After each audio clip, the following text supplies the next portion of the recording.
Okie dokie. How are you all? Oh, how are y'all doing? Don't know who's here, so let me crack open my drinks to get ready. I am very tired. So extremely tired. I'm done with you. All right. Today is a very, I don't know. No, I'm excited. It's the end of the week. I'm not sure how many more cafeteria clubs we will be able to do, just because we might be going back on campus, and so it's kind of difficult to do these in the middle of the day. I guess I can figure out how to do them maybe from my phone, but we wouldn't be able to have like a separate side discussion. So I don't know. I'll figure something out if there's enough interest for it. My cat's killing me. Krampus. No, thank you, Mr. Krampus. Not today. Yeah, I am exhausted. I didn't get as much sleep as I felt I should have. I don't know. I hope it's not, but it may be related. I really sliced my finger, changed the shape of my fingertip. So there's that. It wasn't on purpose, of course. Just a cooking kind of thing. Just slicing a bunch of green onions and bloop. Just kind of went through my finger.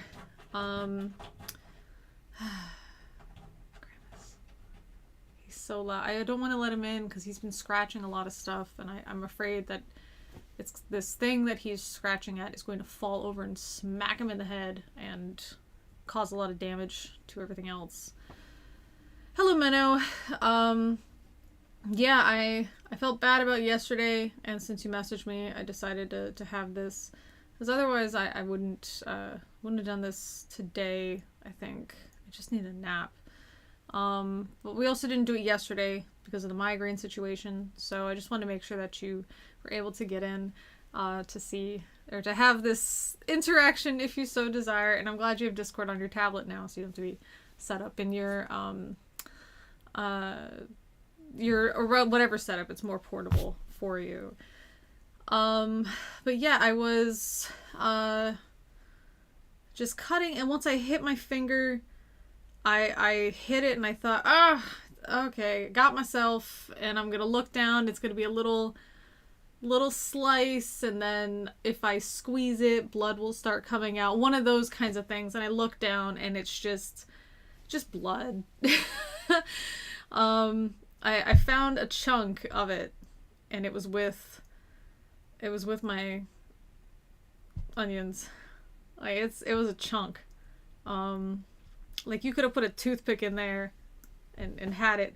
I don't know what happened to it, so there is a chance that I may have accidentally consumed it. I don't know. I do know my dinner was especially tasty. So maybe that was the secret ingredient. So I've just been trying to have a good attitude about this, just because it was quite painful. I did hit my finger on something brief right before this started, so it's hurting again, but it didn't start bleeding again, so that's good. I got the bleeding to stop yesterday for the most part, but then after the bandage was put on it, it is just soaked, but it is not bleeding, so that's good. So this was done about 15 hours ago or so. There's not a lot of discoloration at all. There's not a lot of swelling, very minor swelling, less than you'd expect. And no discoloration, no heat, no weeping. So as of right now, it doesn't appear to be infected. Some people have asked if I need stitches. I don't think so. It was just a slice off. It wasn't like a deep cut in. If it was a deep cut in, I think I would have been more likely to get stitches, because you can get more of those that bacteria kind of jammed in there. Good thing I was having a vegan meal, huh?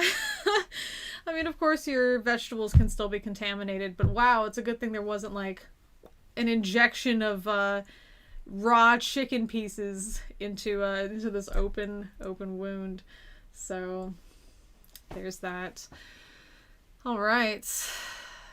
Yes, it is an unbelievable catch. I'm glad that you're here, Summer. Let's see, I just watched Return of the Jedi. Anyone else think those Jabba Leia scenes were kind of sus? She looked lovely though. Sus in what way? I mean, I was always uncomfortable watching that. Like, even just growing up. I thought what was implied was quite disgusting. I was kind of surprised that it was just in one of these movies that was allowed for kids to watch, because I thought that it was such a, it's not like she was captive in a dungeon or something. She was clearly, so I always was very, not up there. Yeah, I was thinking about the gauze. I might go and get something. I thought I had some gauze because I am accident prone. I'm out. So I had some Neosporin type stuff. It's different. It's like a Korean brand. And I did. So I was stopping the bleeding, and that hurt. But taking the pressure off, the pain goes away. And as soon as I put that Neosporin stuff, it was just like saying a bunch of stuff so I wouldn't have to yell. Do you know what I mean? That kind of pain where you're just like, hokey dokey, that's so hoo-ha, but that's a painful thing, Watched a lot of Kitchen Nightmares and was making really bad jokes with people on Instagram, on other like messengers and stuff, just making like just awkward jokes about it, just because, just to try to just keep my mind off of it, so yeah, in the Discord, the idea was to talk about Pentecostal exorcisms, so that's exciting. Does anybody know anything about Pentecostal exorcisms? So I found some of this stuff. I was unfortunately, I'm going to see actually if I can just refresh it. No. Once I had clicked on here, there was some, I don't know, pop-up, and the pop-up had started with, you won't see this on Facebook, and then I just kind of closed it out of habit, and after that happened, I thought, I shouldn't have closed that. I guess we can go to the conversation. Can we just copy and then try it again? I'm trying to see in a different window. No, it's not popping up. So I guess once we got rid of it, it went away forever. Texas State University provides funding as a member of the Conversation US. Okay. This is the perfect opening line. At Texas State University, I teach an honors course called Demonology, Possession, and Exorcism. And that, of course, leads to so many questions. As Texas University, Texas State, that doesn't sound like a religious, college or anything.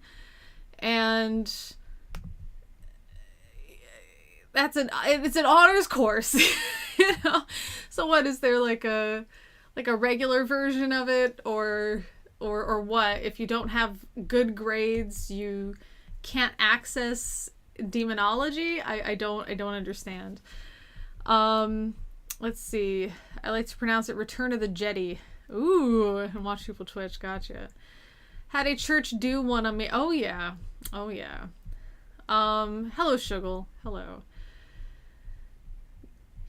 So yeah, these are fun. If you guys want to tell your adventures in exorcism, I had an adventure in exorcism when I was a teenager and I wanted to see like a therapist. I went to a Christian therapist who decided that my depression or whatever was caused by, and when I say depression or whatever, it's because depression, comma, or whatever else is going on with you, it's caused by demonic possession.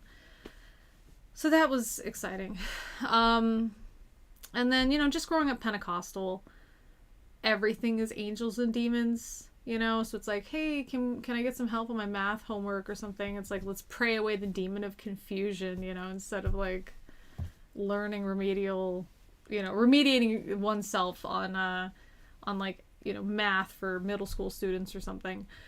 Overall course in demonology, I wonder if possession is an elective. Yeah. Is there anything that's like that? There's in the Navy, there's this thing called pig school. I don't know if it's a Navy only thing, but I know that our corpsmen, our Navy corpsmen, could go to this school when I was in the Marines, because we don't have any medics ourselves. So I don't know if it's open to everybody else, but they have to go through this thing, and then it's called pig school because at the end of the course, they get a pig, they drug it up, stab it a lot, shoot it a lot, and then it's the job of the corpsman to keep it alive using the techniques that they've learned through the course. But while you're going through the course, you have to do some of the things to yourself. So like you have to experience dehydration, and then trying to see what it feels like to be rehydrated through an IV, but also on the other side, your dehydrated partner, you have to see how difficult it is to find a vein on a dehydrated patient. So they have to do a lot of this stuff themselves. So I'm wondering if that's kind of the case here. It's like if you take possession class as an elective, is there a portion where you become possessed for like the final exam and then somebody has to exorcise you? Does it count as your PE credit because there's exercising, so how does that work? Our CIO likes to pepper his presentation with Yoda and Star Wars references. I like to respond with live long and prosper. I was going to show my hand, but I don't want you guys to see all the blood, so I guess I'll do the other hand because I taught myself to do it with both hands because I'm a dork.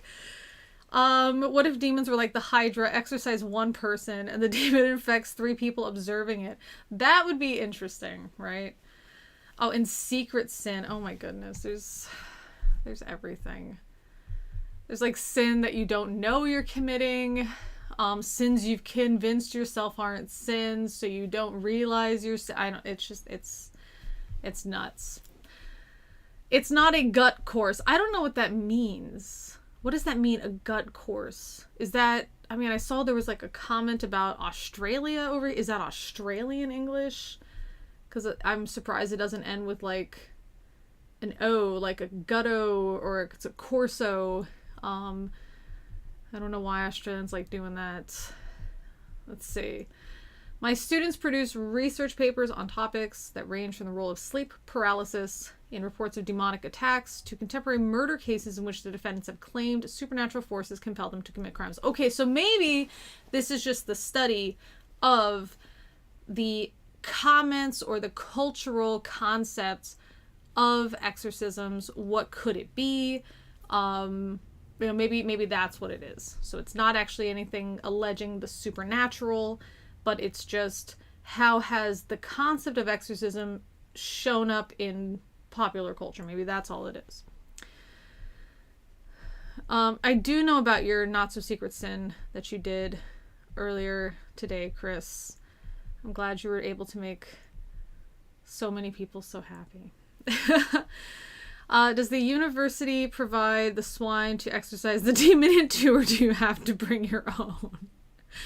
Can you imagine if they have the two of them came together? So then like okay, we did what we could to save the pig. It has died. Okay, guys, put the demon in it. And like the demon can animate the corpse, and then they have to exorcise it. So they actually have to both use the same pig.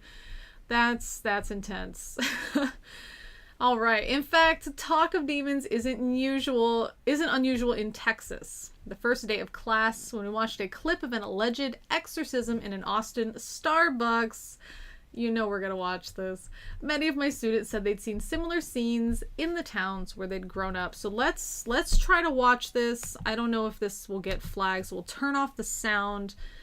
You know what? We can actually speed it up, I think. And like this, because the sound is quicker, maybe? All right.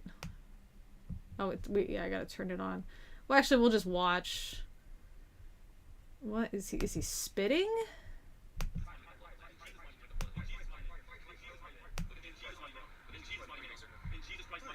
In Jesus Christ's mighty name, in Jesus Christ's mighty name. That's kind of what they're saying. This guy looks like he needs a, like he's on, it looks like he's taken something. You know what I mean? That's really sad, actually. Because if he needs a doctor because he's having a bad trip or something, you know what I mean? This is not, that was it. That's it. That doesn't help us. Just an exorcism. No, it's not. It's a... What did we see? What did we see? We saw a guy spitting, making no eye contact, no vocalization, and slightly rocking back and forth. Remember, this is on 2 times the speed, and he still looked like he was rocking very slowly. Spitting or some kind of mucus going into a cup, and then his buddies are all touching him saying Jesus something and so forth. That to me, that makes me sick to look at. That's a guy that needed help. That guy needed help. There's an entire industry of exorcism that cropped up in the West. In the Dawa movement, they saw Christians doing it, and they saw the money they were racking in, they started doing it. Yeah, unfortunately, there's a lot of these that have taken hold. South America, and I think it's Sub-Saharan Africa. So it's that and the killing of people that are alleged to be witches. It's really unfortunate. There is a really good Atheist Experience clip where they're talking to a guy from Nigeria, and he says, you know, he was a guy that wanted to become more skeptical, but he had seen what he thought were authentic cases of bringing the dead back to life, or expelling demons, or putting curses on people that later came true. And so he was saying, how could I want to get out of this thinking, but how can I, since I've seen it with my own eyes? And Matt Dillahunty and the other guest, I'm sorry, I forgot who it was, they were trying to explain to him, no, you saw something. It was not verified that any of the things that they told you about the something was true. So that's the issue that we're going to have to do. I'm going to see what you guys are writing, and I'm going to just take a big old swig of this.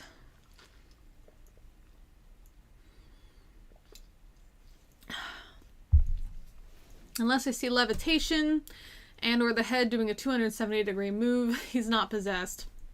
Yeah, you were very spoiled, I guess, by some of these Hollywood representations, right? It's sad because mental illness is oftentimes misconstrued as possession. I would definitely say so.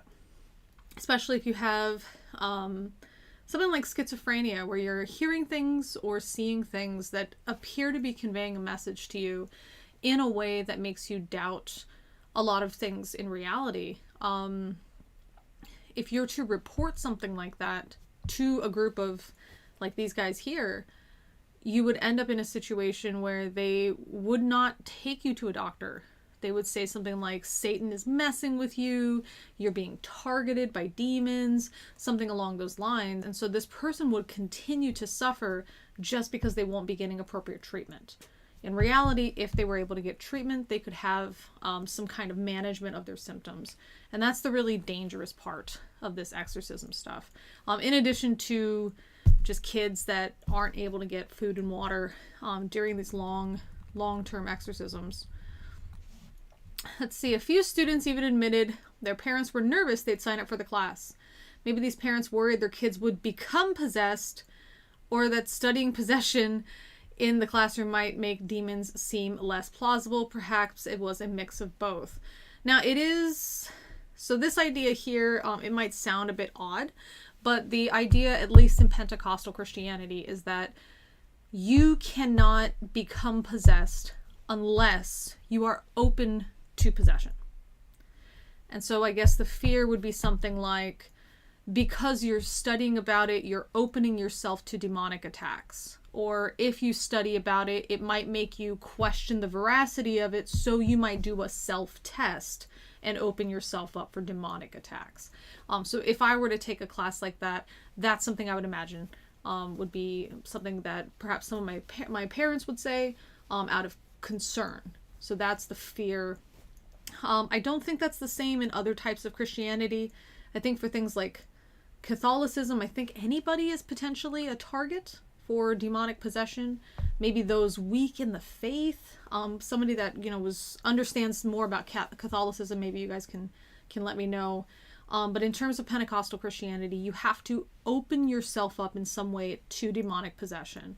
Another way to open yourself up to that is by using Ouija boards, tarot cards, seeking fortune tellers, attempting witchcraft. Those kinds of things they believe open you to that. And witchcraft is such a vague term.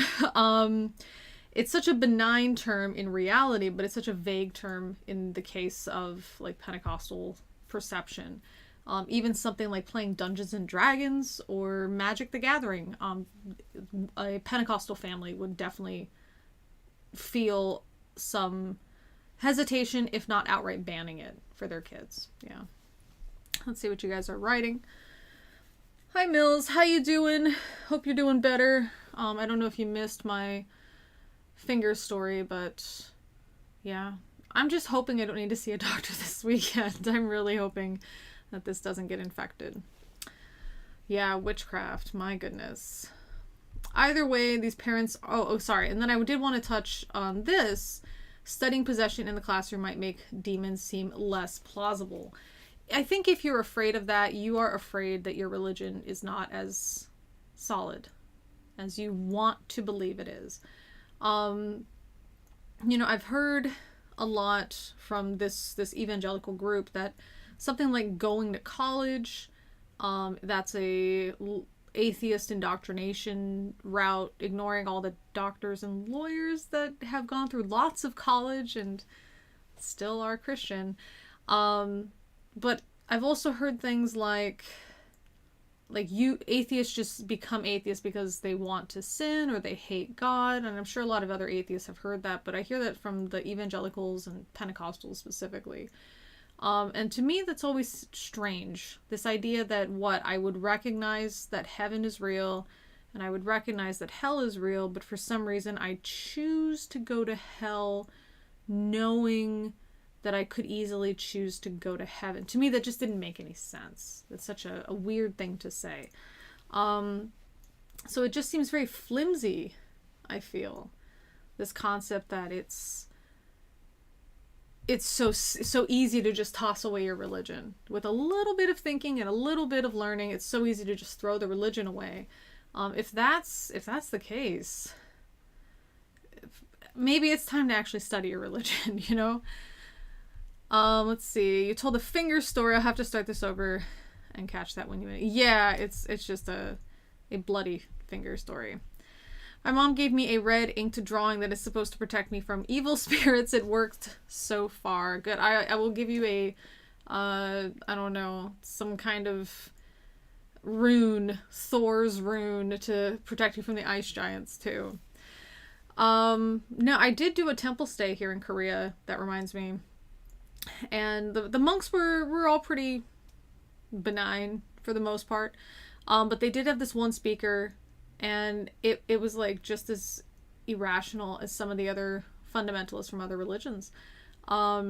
They actually grabbed, the other monks were like, okay, they took him away from the podium because he was just kind of going off. So we were making these ink, I don't know how to describe it. Not blots, not etchings. When you etch something, there's a pattern behind a piece of paper, and then you lightly brush a pencil across it, and you can kind of etch onto the paper. We were doing something like that with the with ink. It was like an ink pad. It almost looked like a really big cosmetics puff, and we put this ink stamp puff thing into this ink well, and then just made it. I don't know how to describe it better than that right now with my brain being half asleep. So as we're making this monk is going on about how we should use it for personal protection, and you never know, and whatever. And he tells the story, and I'm sure all of you will be like, oh, I've heard this story before, except it was a Bible. He tells this story about a guy who was in the military, and he had this folded up picture of the Buddha in his front pocket, and he got shot, but the picture stopped the bullet. And so, you better carry this with you guys because it could save your life someday. And that's when the other monks kind of took him down. That was I thought it was really interesting that there's that same exact belief, but that the other monks didn't like him talking about it. And I wonder why. Was it because this sounds a little bit too intense, or hey, this is not the place. These people are just here to have a really relaxed experience. We don't need you running your mouth about this. I'm not sure. But that was an interesting thing. Is belief a choice? I don't think so. You're either convinced or you're not, but I'm using their phrasing, Todd. So their phrasing is that you choose to disbelieve, you choose to believe, you choose to this, you choose to that. So that's their phrasing, not mine. Is it bujok? Is that what it is? A rubbing. Yeah, I guess that's what it's called, a rubbing, except it was done with this ink poof. That's all. It's just a really thing. Let's see. When I was in the U.S. at university, I encountered a campus crusade for Christ in Oregon. And they were sometimes telling people to leave university, or at least some classes. I wondered why they came. Yeah, that's interesting. That would be why. Yeah. Especially if you were in perhaps like a biology class or like the science department. Yeah. D&D, Magic the Gathering, Harry Potter. Yeah, our church had burned a lot of the Harry Potter books, Twilight series. There's demons around every corner. There really is. It's not an exaggeration that Pentecostals genuinely believe everything is either the result of angels or demons, God or Satan. Everything. The wind blows on a hot day. Oh, that's God and the angels bringing us cool wind. Like literally, it's that every time. If you hear a bump at night when you're a little child trying to sleep, it's the demons trying to attack you and scare you and manipulate you. Everything is angels or demons. Everything. So it's pretty intense. Let's see. I often wonder what D&D, Magic the Gathering, or even Jihad magic cards had to do with demons. So when I saw the Magic Jihad cards, I wondered what was the reference they were going for. I don't know about the Jihad cards. I don't think I ever saw those. But for Magic the Gathering and Dungeons and Dragons, it doesn't have to do with... It's not like demons. It has to do with witchcraft that has to do with demons.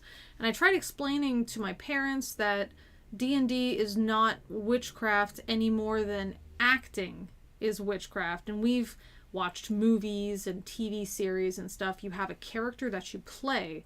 And then, my father, who was a little more open to hearing, different stuff, he said, well, what is the... what about magic and stuff? Don't you cast spells? And remember, to Pentecostals, magic is real. And it's demonic. But it's real. So I said, no, you're not casting spells. It's just like in a game when you attack a character and there's a percentage. Like you did 50% damage, or you got a crit, or it's a miss or something. All of that's really based on this dice roll concept. And so... if you roll a dice, you can hit them, and then you roll another die to see how much damage you delivered. So none of that has to do with actual magic. I had magic cards, and it, you know, having the word enchantment on there. Well, how come, if it's not supposed to be real magic, then how come it says sorcery on there? And I'm just like, it's just to explain how come it's sorcery? Why isn't it called something else? Why is it called sorcery? See, they're trying to get you to bring magic into your house to make it acceptable. And so even if they would accept that it wasn't genuine witchcraft, whatever that is, in their belief, demonic magic, it's making you less wary and more susceptible to allowing that influence into your life. That was the fear. So even if they recognize that you're not actually believing in magic, performing witchcraft, whatever, they believe that just by being influenced by the writing on the card that says sorcery, then you are not allowed, or like it's bringing down your religious defenses. Man, I need to... I mean, it's intense, right? It's like everything's intense. Now, remember that this is a subset of the evangelical group, and so is QAnon. I mean, now when you hear this type of thinking, is it really that big of a jump to QAnon type thinking? Let's see. Heard the same thing about the Bible in the pocket, right? A picture of the Buddha saved him, huh? It sure wasn't the body armor. No, because the bullet was lodged into the folded picture. True story, I'm sure. A Hubbard diabetics. Are you sure it's diabetics? Okay, the B and the N, of course, are very close to each other, but I like diabetics group. I'm sure you mean Dianetics, but I like the diabetics group. Just these like really just large individuals coming into your college for a few days, trying to teach you about Scientology, and like a few kids that were born with it as well. Had a brief debate with them, and then informed the school admins that they're Scientologists and gave them the links. They weren't there for much longer. Their defenses of Scientology were very, very weak. Can you give any explanation of that? I think that would be like just one example. A common thread that often runs through Muslims to Jesus vids is the guy punting the Bible when he first reads about Jesus. I always wondered if these guys broke their foot. Yeah. Or like how the Quran is supposed to be so blessed. Does it have any special properties to it, right? It's like, it's just a book. Is there a crying baby? No, it's one of my cats that you guys haven't met. His name is Crook. And Crook is... sometimes, these days, I don't know what it is, but he's getting very sad. Bless him, right? He probably had diabetes too, yeah, exactly. Yu-Gi-Oh! Was the one we weren't allowed to watch. I was a little bit older when it came to Yu-Gi-Oh! I still was like, in anime club and stuff in college, but I don't know, Yu-Gi-Oh! Was just, to me, it was like, oh, this is obviously done to sell the cards, it's just like corporations, not realizing Pokemon was the same thing. I really liked Pokemon. Yeah, so I was a bit of a arrogant jerk about that stuff. I also hated the animation style, though. I just thought it looked, the way that I had described it was that an alien who saw Dragon Ball Z once from afar tried to draw anime style with his feet. Like, that's how I described the Yu-Gi-Oh! Animation style. I mean, the colors were really awful. The concept, I don't know, it seemed like it wanted to be Magic the Gathering except times 1,000, right? So instead of having 20 life, your life was 20,000, and it was just like, oh, we're extra big, Let's see. Sincere belief can be very dangerous. Yes. Hubbard's diabetics believe in body sugars. That's good. That's why they want to get rid of it. We could have like a separate Scientology subset. The diabetics. Yeah. What else could we have? Would they still be the Sea Org? Maybe it's like the Nurse Org or something equivalent like that. I learned how to draw by copying Yu-Gi-Oh drawings. I would assume then that your drawing is like your art is much better, because I don't think anything could be worse than Yu-Gi-Oh. Would they object to Harry Potter? Oh yeah. Yeah, that's like witchcraft. These are kids casting spells, indoctrinating children, and what is it being shown in the form of? A book for kids to read, right? So kids are going to read this book and they're going to think magic is fun and not demonic. So they're going to try to do these spells too, and then they're going to be possessed by Satan. Like, that's the really the belief they have. That's the genuine belief they have. Like, it's, I'm being dramatic, but it's because they really think it's that serious. Like that's like, I can't stress enough. This is what they really, truly, genuinely believe. Just 100%. There's no joke about this. There's no joke I have for this. This is what they believe. The sucrose org. Oh, I like it.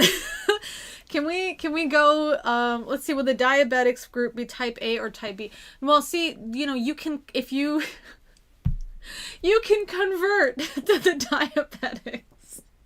So that's, you know, with a lot of work, okay, you would convert to it, or some people are born into it, okay?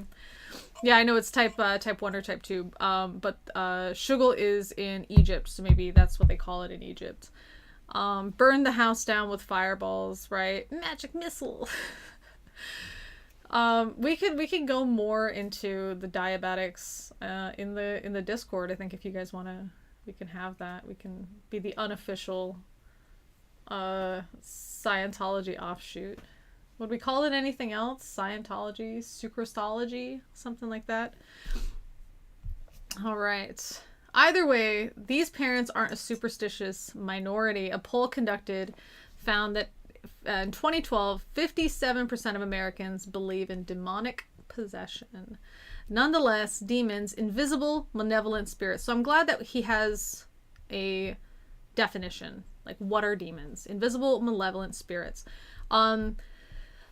Also, the way that this is described is that these are not souls, these are spirits. That means that they are not human. In the other in other forms or less religious spiritual circles, they're called non-human malevolent entities. So that's another way to describe it. Is there anything in particular that usually convinces someone to believe in a religion other than upbringing, desperation, or sleight of hand?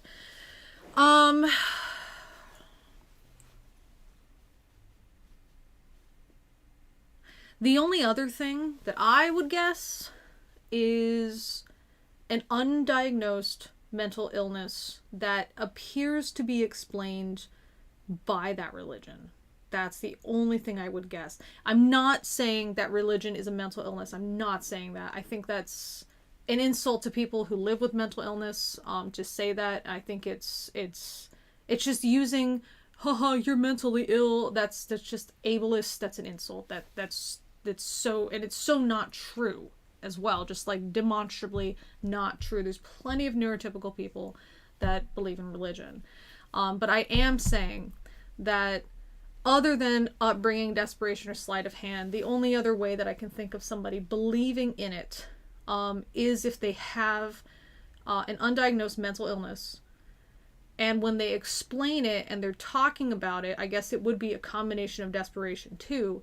The person they're talking to is a religious person that says, that sounds like you're being contacted by demons or something. You should come to my church because we can fix this for you. And that person might just believe it. So I guess that might be a type of desperation, but I think it would be slightly different. Desperation sub 2 or something. How are demons supposed to be created? That's a great question, Jay.